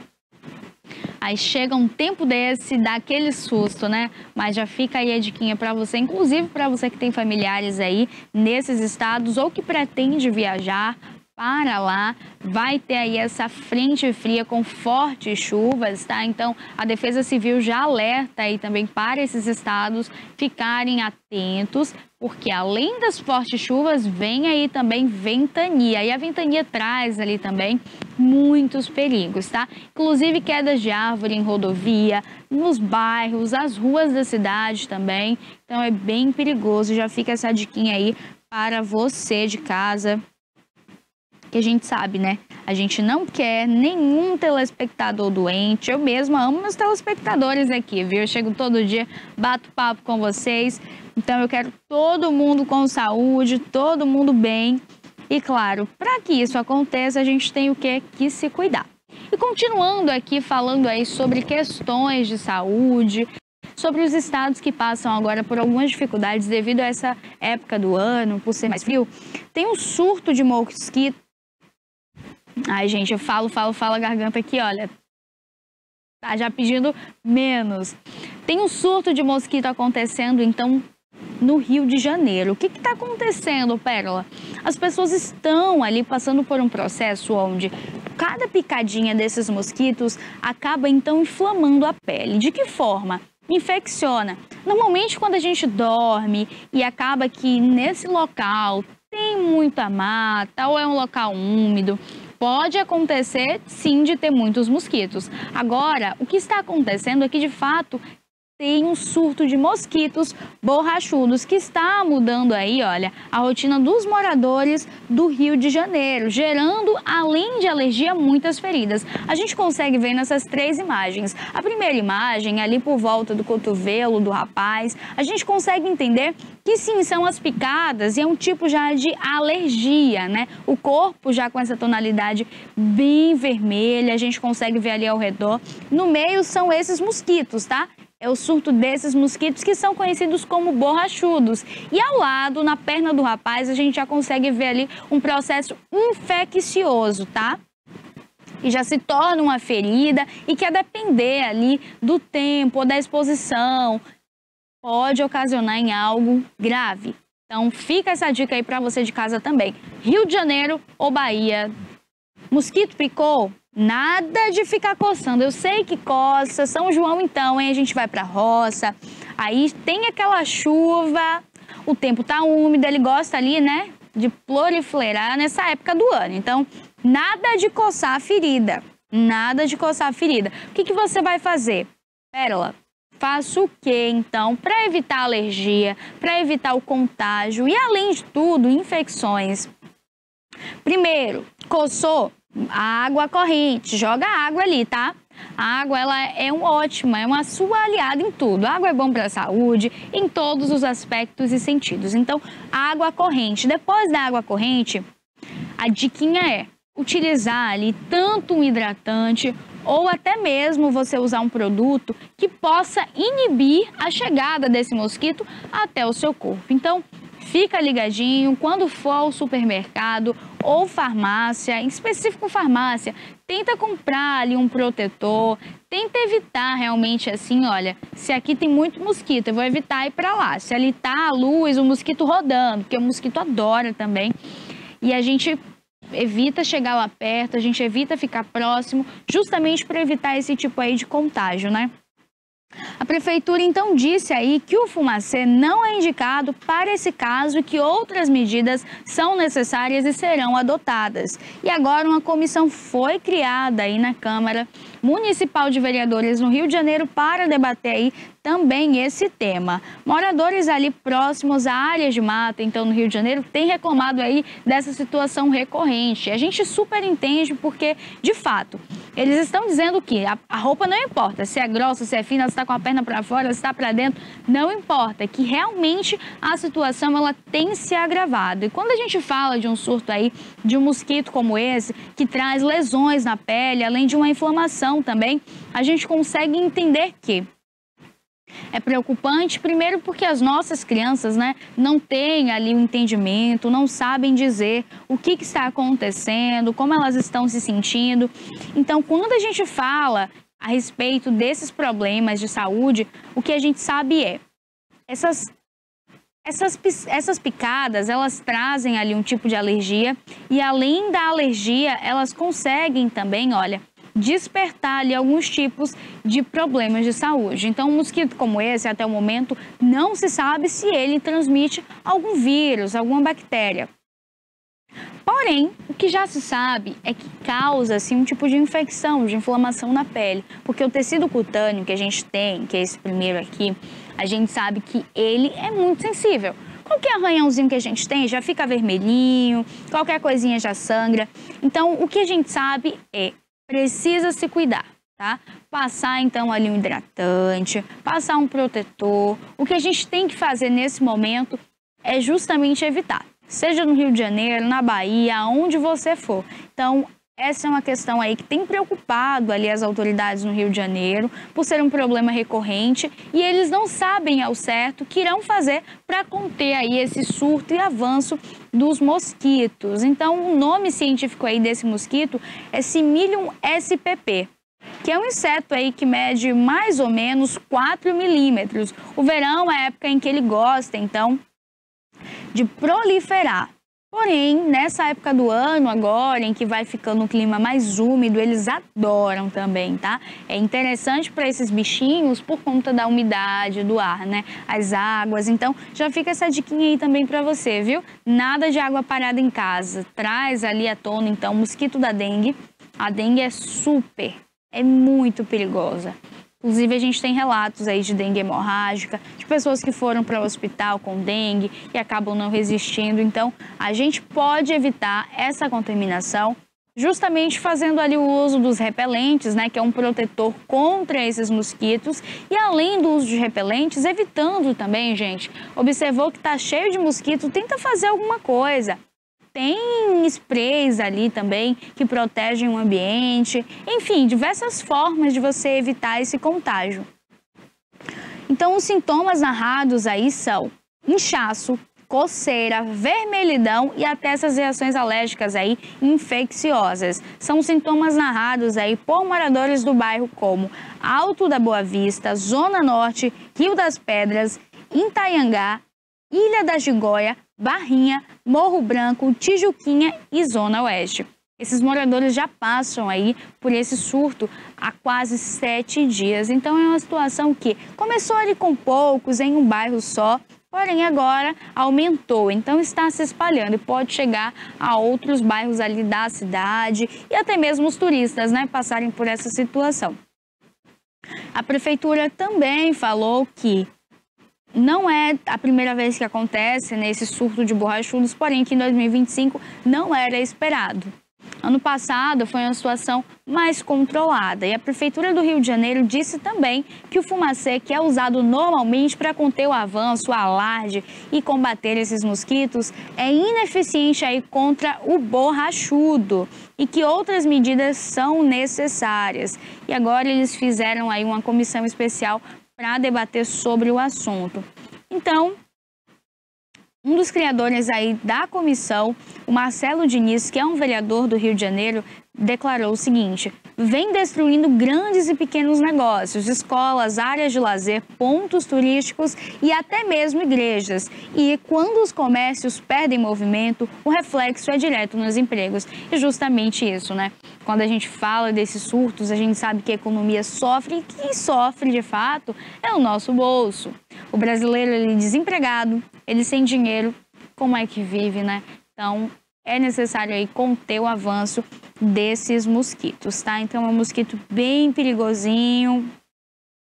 E é melhor agora que o pessoal esteja com o corpo mais coberto. Calça, coloca um tênisinho, uma jaquetinha, uma blusa de manga. Evita de fato ter, né, uma exposição para que o mosquito não consiga chegar ali até o seu corpo, né? Porque enquanto as medidas não forem adotadas, você precisa se cuidar. Eu e você, a gente se cuida antes mesmo que tudo isso aí comece, né, a ser contido, porque a gente não sabe quando. Pode ser amanhã, pode ser depois de amanhã, pode ser depois de um mês, 2, 3, 4. E aí, como é que fica a situação, né? Olha, eu quero conversar com vocês aqui, olha, já que o nosso programa já está chegando ao fim, bem rapidinho, sobre a fraude do INSS. O governo já está negociando com o Ministério Público Federal 2 opções aí de reembolso para os aposentados. As dúvidas é se o governo paga todo mundo, mesmo quem não acionar o INSS, ou se paga somente quem procurar aí o ressarcimento. Essa é a dúvida aí constante entre o governo e o Ministério Público Federal.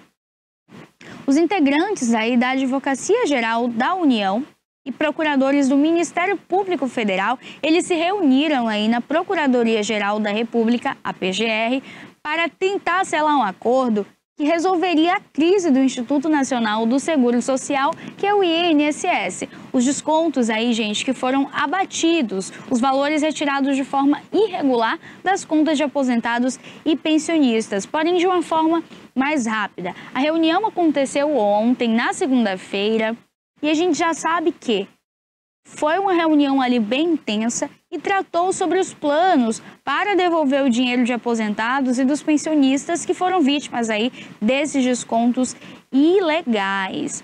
Então, as 2 propostas em tratativas são: a primeira, pagar todo mundo, mesmo quem não acionar o INSS. Dessa forma, havendo um acordo, então, seria um ressarcimento administrativo, tá? Sem passar pela justiça. Isso quer dizer que seria mais rápido também a encerrar a crise que atinge aí a popularidade do governo e gera também alguns problemas aí, como políticas de oposição. Então, para eles, nesse primeiro momento, seria mais interessante que pagasse todo mundo, ressarcisse de forma geral, independente se fez o pedido ou não do ressarcimento ao INSS.